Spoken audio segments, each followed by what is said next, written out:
ते गाणं आहे ना त्याच्यामध्ये किक वाजते ना, बरोबर. किक वर असतो, किकच्या खाली सगळे इन्स्ट्रुमेंट असतात, ड्रम्स वगैरे जेवढ्या पण गोष्टी, बेस ड्रम्स. खरं रिअल मध्ये बरं काय, म्हणजे प्रोडक्शनचा विषय हे सगळं किकच्या खाली सगळ्या गोष्टी असतात, बरोबर. तर तुम्हाला काय करायचंय, वर काय असतो आपला किक असतो, सगळं त्याच्या खाली काय असतं, सगळे ड्रम्स वगैरे असतं. तर तुम्हाला मेन ह्याच्यामध्ये फोकस कशावर करायचंय, किक वरती का ड्रम्स वरती करायचंय. पहिला काय वाजतो ह्याच्याकडे बघ, नीट चेक करून बघ काय वाजतोय, काय वाजतंय, किक वाजताय. ड्रम्स पहिला किक वाजतं, खाली बाकी सगळं हे वाजतं बघ, इन्स्ट्रुमेंट वाजतं बघ,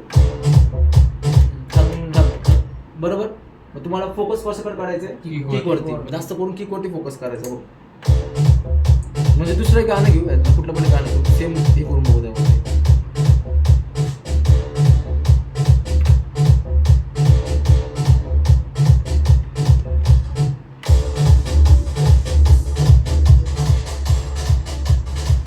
सेम किक वाजते बघ.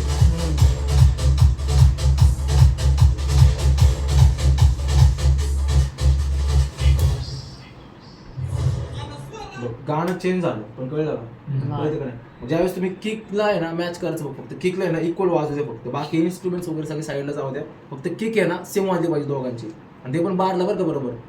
तुम्हाला मी सांगितलंय किक नुसार वाजव, तुम्ही मध्येच प्ले करताना किकला मॅच करताना असं नाही, ते पण बारला पण मॅच झालं पाहिजे. स्टार्ट